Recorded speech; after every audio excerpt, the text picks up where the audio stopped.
찬양의 가사에 나와 있듯이 죽어야 다시 사는 주의 말씀 믿으며 하늘의 밀을 되어 썩어지리니 예수님처럼 살아가게 하소서. 아멘. 오늘 말씀이 이 찬양 하나로 다 이렇게 집약되어 있다고 해야 될까요? 네, 우리 다민이 어린이도 이제 들어가도 됩니다. 네. 오늘 드리고 싶은 말씀의 전부가 이 찬양 안에 다 들어가 있습니다. 그래서 제가 말씀을 다 하고 찬양을 나눌까 하다가 찬양을 먼저 하고 또 익숙한 찬양이니까 말씀을 나눌 때마다 이 찬양이 계속 가사가 떠오르지 않을까 그렇게 생각이 되어져서 이렇게 찬양을 먼저 하고 하나님의 말씀을 나눕니다. 제가 오늘따라 유독 계속 이렇게 말이 씹힌다고 해야 되죠. 버벅거리는데요.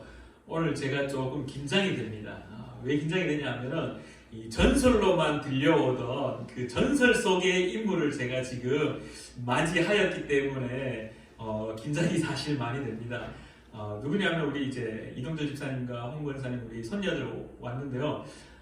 늘 저는 이제 이야기로 계속해서 들어서 사진으로만 봤지. 그리고 특히 또 어렸을 때 사진을 많이 봤지. 그래서 어린 아기의 모습들을 보면서 이런 손녀, 목사님 예쁘죠? 이렇게 컸습니다. 늘 손녀 얘기하고 또 손자 얘기하고 우리 뭐 교제할 때마다 손녀와 손자 얘기를 항상 듣는데 경은님 저희 아내는 아마 어렸을 때 아기 때는 봤다라고 이렇게 알고 있는데 저는 이제 한 번도 본 적이 없습니다. 제가 태정교회 사역할 때 태정교회 와서 유치부 예배를 드리며 뭐 찬양도 했다라고 하는데 저는 청소년 사역을 하고 있어서 예배 시간도 갖지 않고 막 이래서 아마 본 적이 없는 것 같습니다. 아마 지나가면서 얼핏 봤을 수도 있는데 기억이 나지 않습니다. 어쨌든 그래서 저에게는 전설 속의 인물인데 오늘 이렇게 전설 속의 인물을 맞이해서 상당히 긴장도 되고 이렇게 한데요.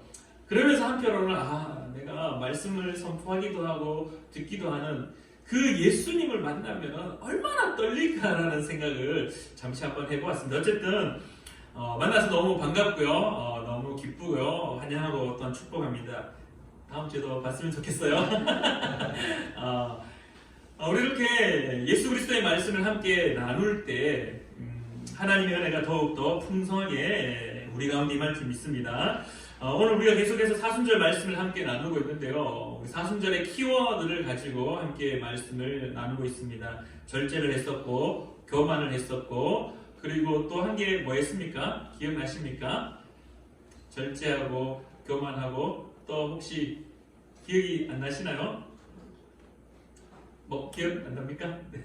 다들 제가 예전에 선배님들한테 이런 걸 물었습니다. 목사님 이제 매주 설교하는데 성도님들이 매주 다 알고 있으면 어떡하죠? 그러니까 목사님이 하시는 말이 괜찮다. 사람은 망각의 동물이다. 하루 전에 있었던 일도 다 까먹어버리기 때문에 한 주 전의 말씀 다 기억하지 못하니 괜찮다. 자신감을 가지고 해라라고 하는데 오늘도 그 자신감을 저에게 주시네요. 어쨌든 우리 사순절의 이 말씀들, 키워드를 가지고 단어들을 가지고 함께 말씀 나누고 있는데 오늘 키워드는 이 미랄이라는 키워드를 가지고 함께 말씀을 좀 고민하고 나누고자 합니다. 우리가 대다수 미랄 그러면은 어쨌든 기독교의 용어로서 참 많이 사용됩니다. 물론 세상에서도 이 미랄이라는 단어를 참 많이 쓰고 있고요.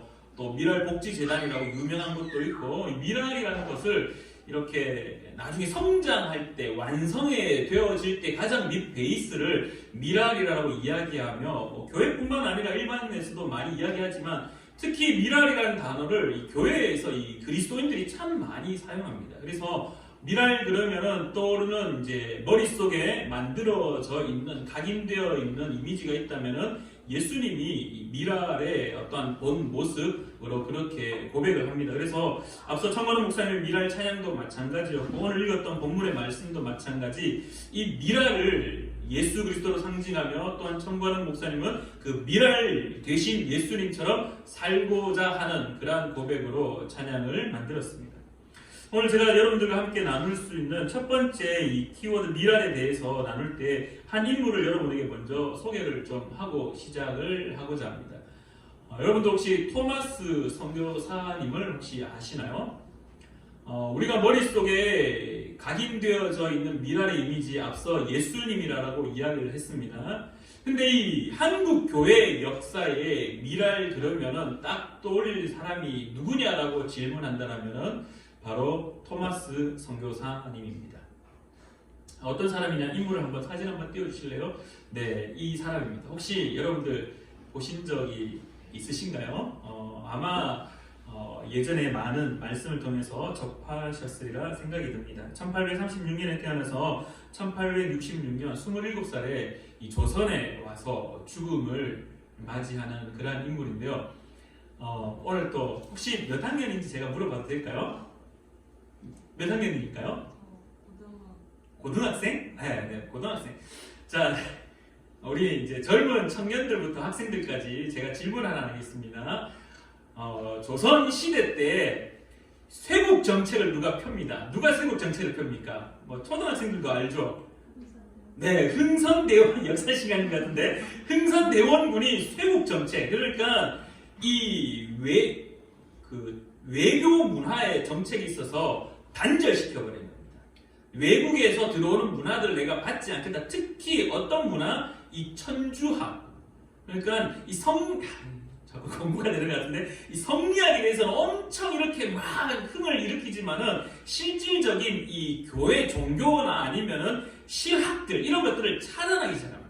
뭐 선비가 공부만 하면 됐지, 노로 뭐 맹자 이런 것만 하면 됐지, 무슨 뭐 기계를 만들어 됐어. 흥선대원군의 어떤 쇄국 정책 중에 한 가지가 특히 이 천주교 그 사상들을 받지 않는 것이 강했습니다.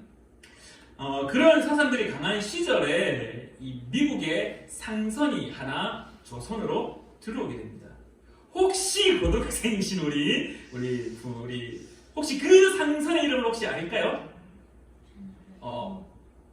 그 엄마한테 힌트를 받아서 얘기를 하면은 뒤에 지금 누나가 딱 대기하고 말하려고 하고 있는데 지금 미국에 이 상선이 들어오는데 그 배가 이 조선의 대동강이 앞바다에서 이 대동강 강변 앞바다에서 불에 타서 싹 다 사라지는 사건이 있습니다. 그 사건이 제너럴 셔먼호라고 배울 겁니다.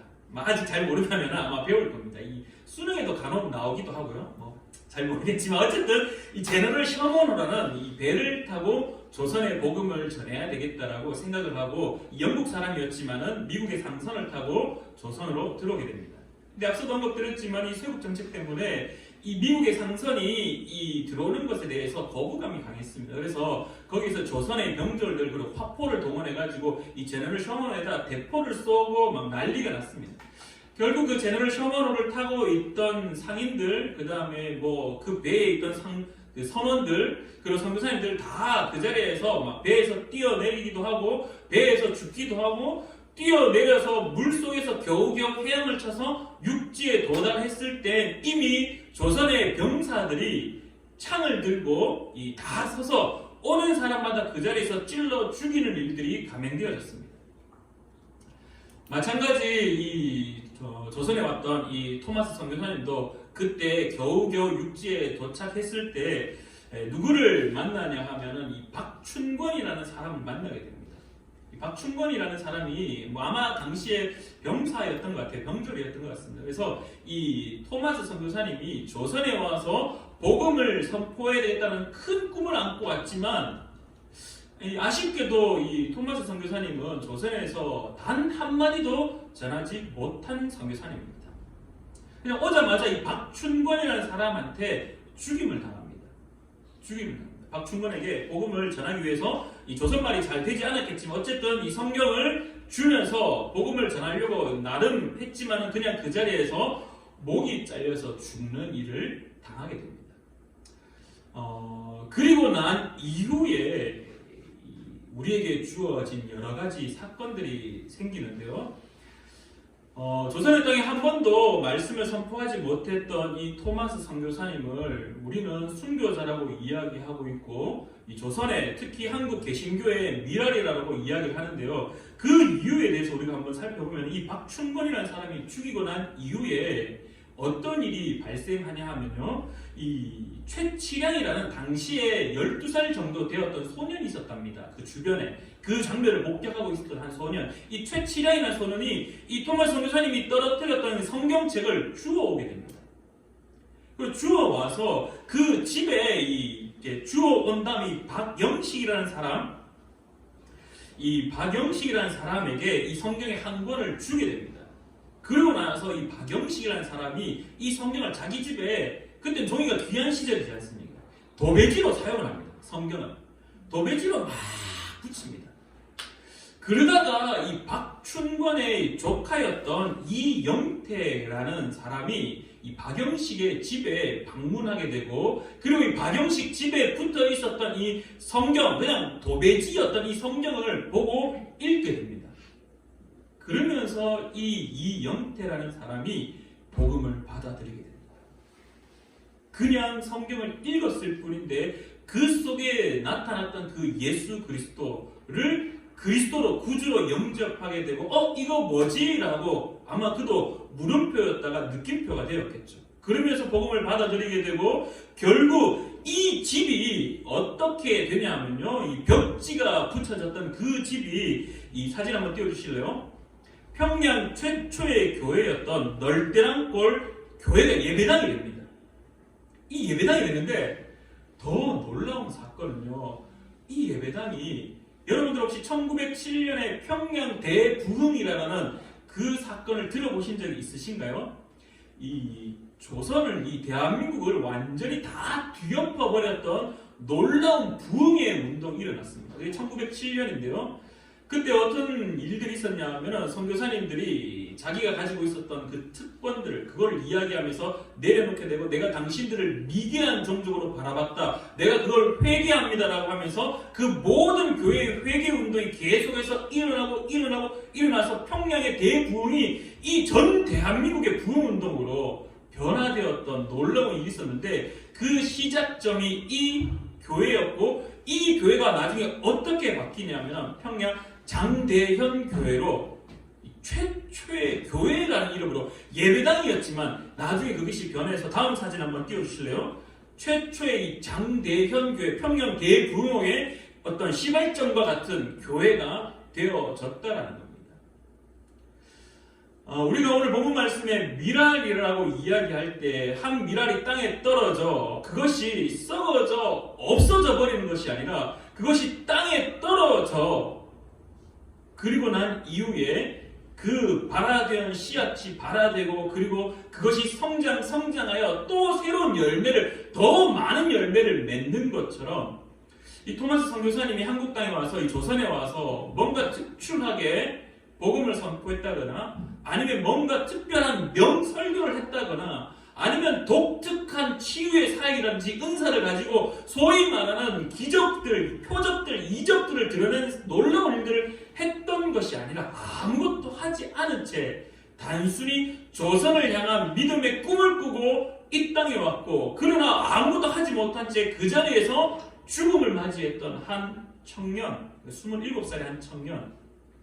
근데 그 청년으로 말미암아 이 대한민국의 복음이 시작되었다라는 것을 우리가 역사 속에서 한번 발견한다라면은, 이 전체 성경의 미랄의 이미지가 예수 그리스도라면은요, 이 대한민국 개신교의 미랄은 토마스 선교사라고 우리가 이야기할 수 있을 것 같습니다.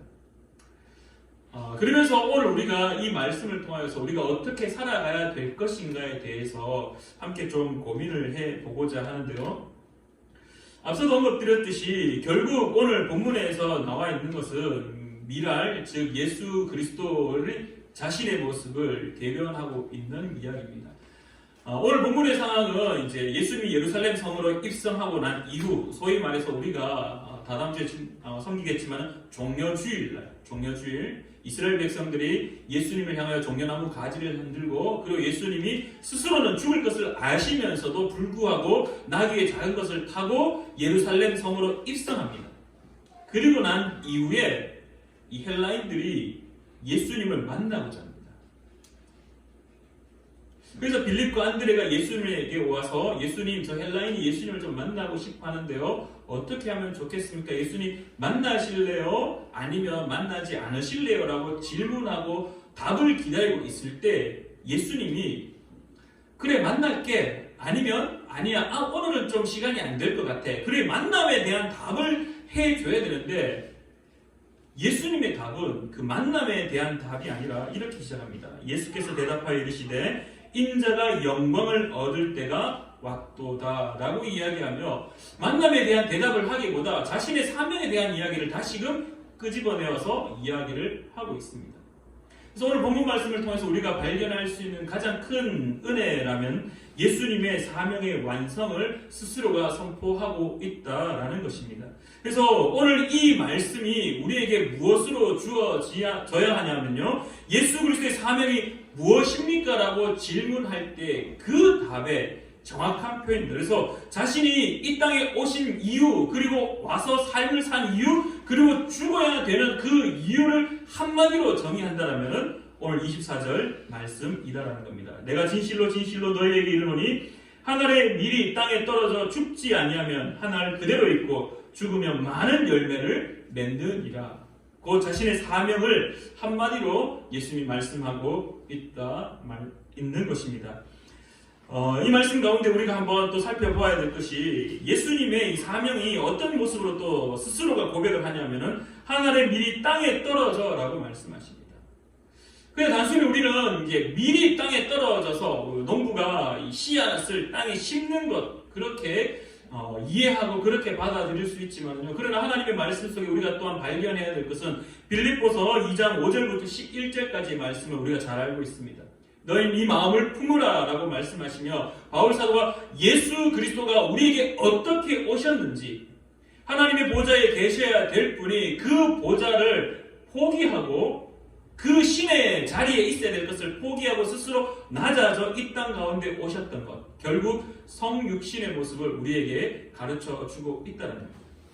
단순히 농부가 씨앗을 땅에 심는 것만을 비유로 삼아 이야기하시는 것이 아니라 예수님이 자신이 어떻게 이 땅에 왔는지에 대한 메시지를 정확하게 선포하고 있다는 것입니다. 예수님은 땅에 떨어져야만 되었던 분입니다. 왜? 많은 열매를 맺기 위해서. 오늘 저와 여러분을 구원하기 위하여서 빌립보서 2장 5절에서부터 11절까지의 말씀처럼 예수님은 땅에 떨어지신 분입니다. 위에 계셔야 될 분이, 하나님의 보좌에 계셔야 될 분이 그 보좌를 포기하시고 그 권위와 그 특권을 포기하시고 이 땅 가운데 내려오신 그 성육신을 비유로 말씀하고 계시며 또한 이어서 계속해서 한 알 그대로 있고 죽으면 많은 열매를 맺느니라라고 말씀하시며 자신이 곧 죽어야 된다는 사실을 고백하고 있습니다. 왜 죽어야 되느냐? 왜 죽어야 되느냐? 아마 이 말씀을 들었던 그 제자들은 머릿속에 많은 이 혼란이 주어졌을 겁니다. 왜 죽는다는 이야기를 하실까? 우리가 잘 알고 있듯이 예수님을 따르는 그 제자들은요, 예수님이 죽어서 그 이스라엘을 회복해야 된다고 생각했던 제자들이 아닙니다. 예수님의 제자들은 당시에 어떤 마음이 가지고 있었냐면은 이제 예수님이 예루살렘 성으로 입성했으니 다음 차례는 무엇입니까? 쿠데타를 하든 혁명을 하든 뭔가를 싹 다 뒤엎어서 그 시절의 종교 지도자들 다 쫓아내어버리고 그 시절에 이스라엘을 괴롭혔던 로마를 싹 물리쳐버리고 새로운 이스라엘의 왕국이 회복되어지는 것. 그것. 그래서 예루살렘 성으로 입성할 때 예수님의 제자들은 가슴에 뜨거움이 일어났어요. 이야, 드디어 예수님이 예루살렘 성에 입성해서 이제 독립을 할 수 있겠구나 라는데 예수님은 뭐라고 이야기하냐면은 자신의 사명을 이야기하면서 땅에 떨어져 죽지 아니하면 한 알 그대로 있고 죽으면 많은 열매를 맺는다라고 말씀하고 있습니다. 결국 예수님의 죽음은요, 구원의 은혜로 이어지는 것을 선포하고 있지만 예수님의 제자의 입장에서는 이해할 수 없는 메시지입니다. 땅에 떨어지는 것도 사실 이해가 잘 되지 않는데 죽어야 된다는 이야기를 왜 하실까? 죽어야 될 문제가 아니라 이제 예루살렘에 왔으니 이제 모든 것을 다 뒤엎고 왕국을 새롭게 회복해야 되는데 왜 죽어야 된다고 말씀하실까? 우리는 이미 다 알고 있는 사실입니다. 성경 속에 이미 역사적으로 지난 일이기 때문에 예수님이 죽어야만 되었다는 사실을 다 알고 있지만 그 당시에 주변에 있었던 사람들은 예수님의 죽음에 대해서 이해할 수 없었습니다. 그래서 무엇을 가르쳐 주느냐? 당시의 죽음은 결국 실패였습니다. 실패. 죽는다라는 것은 실패를 의미하는 겁니다. 근데 오늘 예수님은 죽음으로 말미암아 많은 열매를 맺을 것이라고 이야기하고 예수님의 어떠한 모습? 세상에서 말하는 그러한 기준이 너희들을 온전케 하고 회복시키고 구원케 하는 것이 아니라 하나님 나라의 독특한 모습이 너희들을 구원하고 살릴 거다. 근데 그게 뭐냐라고 하면은 신의 영역에 있어야 될 뿐이 그것을 포기하고 땅에 떨어져 죽을 때에 너희들은 구원을 받을 것이다라고 예수님이 가르쳐 주고 있다는 것입니다. 아마도 제자들은 당시에 이 말씀을 들었을 때 이해하지 못했을 겁니다. 이해되지 못했을 거고 왜 예수님이 저런 말 하지? 왜 예수님은 저런 이야기를 하시지? 지금 헬라인들이 만나보자 질문하고 이 만나야 될지 말지에 대한 대답을 들어야 되는데 왜 예수님은 갑자기 자신이 어떤 상태이며 이제 인자가 영광을 받을 때가 왔다라고 이야기하며 또 다른 그림을 그리고 계신 거지? 왜 저렇게 하시지? 그러나 예수님 우리에게 정확하게 가르쳐 주시기를 사명의 완성은 자신의 죽음에 달려 있다라고 가르쳐 주고 있습니다. 보내신 이, 소위 말해 여호와 하나님, 성부이신 그 하나님이 보내신 이의 사명, 너가 가야지만이 이 땅에 떨어져 죽어야지만이 내가 계획했던, 내가 선민으로 택했던 이 백성을 삼았던 이 이스라엘 백성들 또한 오늘 우리 이들이 회복될 수 있다는 그 보내신 이의 사명과 그 다음에 보냄받은 자 예수 그리스도의 그 사명, 내가 땅에 떨어져야만 했던 것, 그리고 땅에 떨어져 죽어야만 하는 이것은 죽어야지만 나의 사명이 온전히 완성이 된다라는 것, 오히려 제자들에게 그것을 가르치고 계시다라는 것. 헬라에 만나는 게 그게 중요한 게 아니야 얘들아. 지금 중요한 것은 내가 지금 앞으로 어떤 일을 이렇게 진행되어야 되는 이 일들이 더 중요한 사실을 제자들에게 가르치고 있다라는 것입니다. 자, 이것이 우리에게 주어진 이 미랄 사건의 가장 중요한 핵심입니다. 예수님은 땅에 떨어지신 분이라는 사실, 성육신하신 것들, 말 그대로 땅에 떨어졌다라는 것, 그리고 그분이 죽어야지만이 우리가 살 수 있다는 것, 그것이 오늘 주어진 말씀의 핵심이라면 오늘 한 가지 더 여러분들과 고민하고자 하는 것이 있습니다. 바로 요한 저자가, 이 요한복음의 저자인 요한이 예수님의 사명의 완성만을 오늘 우리에게 가르치는 것일까라고 질문한다라면 한 가지 더 플러스 알파, 그리스도인의 자세를 우리에게 가르쳐주고 있는 것 같습니다. 사랑하는 우리 푸른나무교회 성도님들, 우리는 사순절 기간을 보내고 있습니다. 사순절 기간에 예수님이 어떤 분인지 고민하고 그분이 어떤 삶을 살았는지, 그분이 또한 어떻게 십자가형에 돌아가셨는지, 그리고 그분이 어떻게 또한 부활하실지 희망의 메시지를 주시는지까지 고민한다라면 그 고민에 이제 다음에 주어져야 되는 것은요, 예수님은 이미 그 일들을 다 완성하셨습니다. 그러면 그 다음에 따라오는 것이 무엇이냐? 나는 과연 어떻게 살 것인가? 라는 질문이 우리에게 주어져 있다는 겁니다. 사순절의 본인의 의미는 예수님의 그 십자가의 그 길을 기억하고, 그리고 그 길을 따라 나는 어떻게 할 것이냐가 가장 중요한 또한 포인트라는 것입니다. 그래서 오늘 제가 여러분들에게 이 미랄에 대한 메시지를 가지고 오늘 예수님은요, 무엇을 우리에게 또한 말씀하시냐면은 그리스도인의 자세를 가르치고 있습니다. 그리스도인의 자세. 여러분들 마태복음 5장 9절 말씀 혹시 아시나요? 마태복음 5장 9절 말씀에 이 산상복음서입니다. 마태복음 5장 말씀은 산상수훈인데요. 그 산상수훈에서 우리가 잘 알고 있는 5장 9절 말씀에 화평하게 하는 자는 복이 있나니 그들이 하나님의 아들이라 일컬음을 받을 것임이요 라고 되어 있습니다. 하나님의 아들, 소위 말해 그리스도인, 예수를 그리스도로 고백하며 예수님을 선생으로 모시며 그분을 따라가는 사람은 어떤 사람이냐면은 화평하게 하는 사람이에요.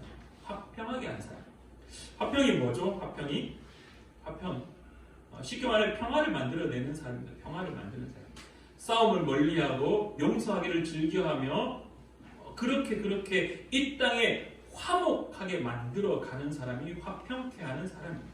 근데 여러분들 이 화평케 하는 사람을 어떻게 표현해야 될 것인가? 도대체 이 세상에서 말하는 화평, 평화를 누리는 자 말고 그리스도인들, 이 교회를 다니는 신앙인이 화평케 한다는 말이 과연 무엇일까? 화평하게 한다는 말. 어떤 게 화평하게 하는 겁니까? 어떤 게 평화를 이루게 하는 겁니까? 제가 요즘에 저희 이제 다민이하고 지내면서 이제 좀 마음에 좀 뭐 각오라고 해야 될까요? 결단한 것이 하나 있는데 뭐 우리 두 자매도 마찬가지지만 집에 아버지 좋은 아버지예요. 이제 좋은 아버지라고 해야 될 수밖에 없죠. 지금 이제 할아버지 할머니 계시니까 저도 좋은 아빠가 되고 싶어요. 저도 좋은 아빠가 되고 싶은데 우리 두 자매도 알겠지만 좋은 아빠이면서 동시에 악한 아빠일 때도 있습니다. 잘 안 됩니다. 이렇게 잘해주고 싶어요. 친하게 지내고 싶고 저는 또 아들 하나밖에 없어서 같이 막 몸으로 뒹굴고 놀고 막 뽀뽀하고 그러면서 막 친하게 지내고 싶고 행복하게 지내고 싶은데 이제 퇴근을 해서 집에 가서 문을 열고 딱 들어가면은 온 그 좁은 집이 좁다 보니까 온 집에 그 여성의 흔적들이 쫙 펼쳐져 있습니다. 뭐 학교 갔다가 얘가 어떻게 해서 안방까지 들어간지를 다 알 수 있습니다. 들어오면은 딱 가방이 후악 던져져 있고 그리고 입었던 이제 자켓이 이쪽에 탁 벗어져 있고 그러면 조금 더 가면 양말 한 켤레가 저기 탁탁탁 벗어져 있고 그러면서 과자 봉지가 여기 벗어져 있고 음료수 조각이 또 탁 얘가 학교 마치고 여기서 가방을 벗고 여기서 잠바를 벗고 여기 가서 양말을 벗고 가서 과자를 가지고 안방에 가서 리모컨을 들고 TV를 켜면서 봤구나 그러면서 그 짧은 순간에 화가 치밀어 올라서 후아 해서 쳐다봐 그러면서 이렇게 이제 그의 마음에 난도질을 하는 이 악한 아빠가 되어 있는 모습을 발견합니다. 그러면서 또 하고 나서는 또 속상해서 미안해서 속으로 그러면 안 되는데 하나밖에 없는 이 아들 이 어렸을 때 기억이 아빠는 혼내는 아빠는 잔소리 대마왕 막 이런 것만 남아있으면 안 되는데 라고 하면서 또 돌이키고 대다수의 부모님들이 또 그렇지 않을까 생각을 합니다. 세상적으로 봐도 그것을 하지 않는 것 소위 말해 가정에서 아빠가 화평케 하는 아빠 제일 좋은 아빠는 한마디도 하지 않고 얘들아 맛있는 거 사 먹어 용돈 주는 아빠 최고죠. 그렇죠? 용돈 주는 아빠 저도 그런 아빠가 되고 싶은데 어쨌든 이 화평하게 한다라는 의미가 이 세상적으로는 뭐 그냥 시 웃고 다니면서 헤헤헤 거리고 다니면서 싸우지 않고 그런 거라고 이야기를 한다라면은 그리스도인의 입장에서 화평케 하는 것이 과연 무엇일까라고 질문한다면요. 고린도전서 9장 12절 말씀이 우리에게 참 많은 은혜를 도전을 줍니다. 여러분들 바울 사도의 이 바울 서신서 바울이 기록한 바울이 기록한 그 편지들 바울의 서신서들을 보면요. 바울이 무엇으로 자기를 자꾸 들었느냐 하면은 나 사도된 바울은 이라는 표현을 참 많이 합니다.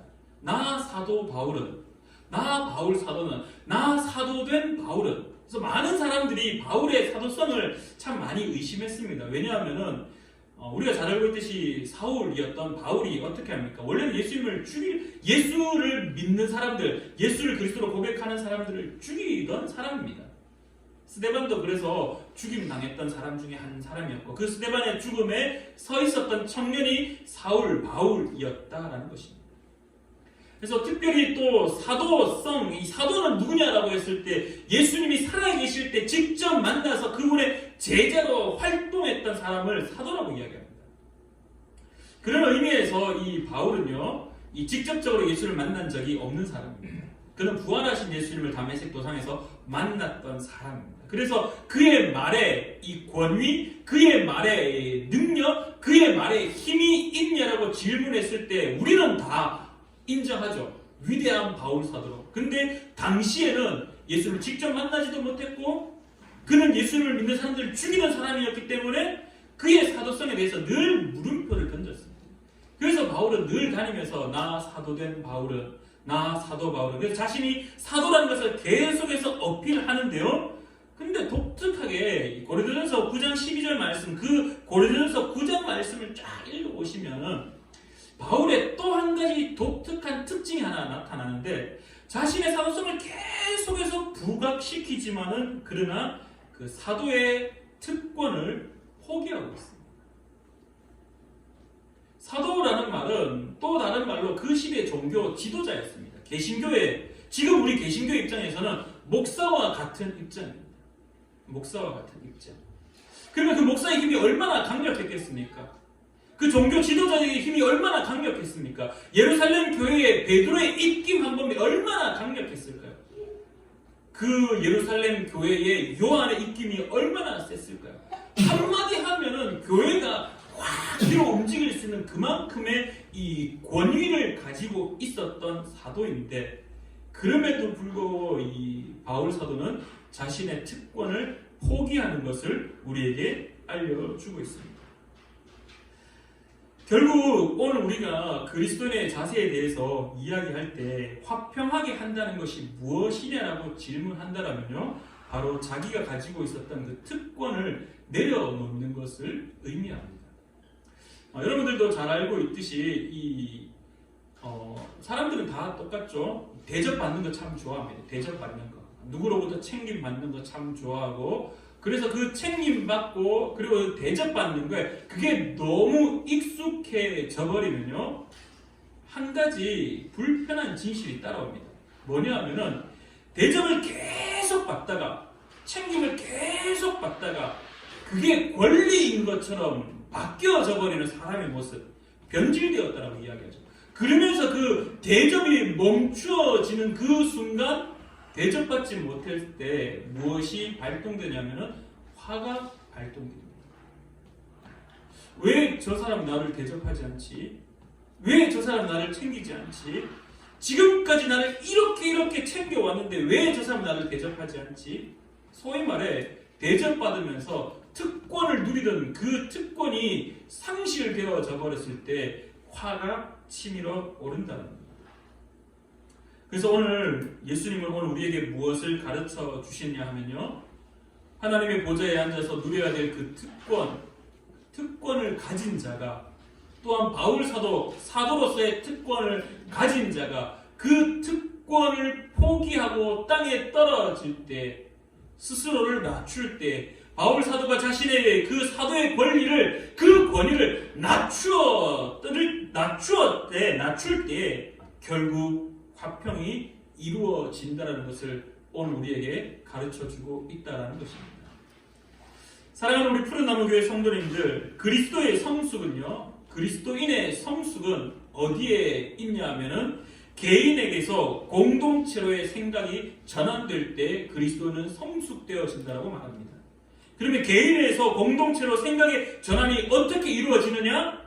나의 유익들, 내가 가져야 될 특권들, 내가 행사해야 되는 그 권리들, 그 권위들, 그것들을 포기할 때 화평하게 만들어지며 공동체 그리고 개인의 그리스도인의 성숙이 이루어진다라고 오늘 예수는 우리에게 가르쳐주고 있다라는 것입니다. 사랑하는 우리 푸른나무교회 성도님들을 이 귀한 하나님의 말씀, 예수 그리스도의 말씀을 가슴에 새기기를 간절히 축원합니다. 그래서 교회에 모일 때마다 여러분의 개인의 원하는 것들 있죠. 여러분의 개인의 삶에 윤택해질 수 있는 유익들이 있습니다. 그것들을 잠시 내려놓는 거예요. 아니, 포기하는 것. 여러분의 세상의 삶 속에서도 마찬가지입니다. 내가 땅에 떨어져 죽지 않으면은 화평이 이루어질 수 없다라는 것.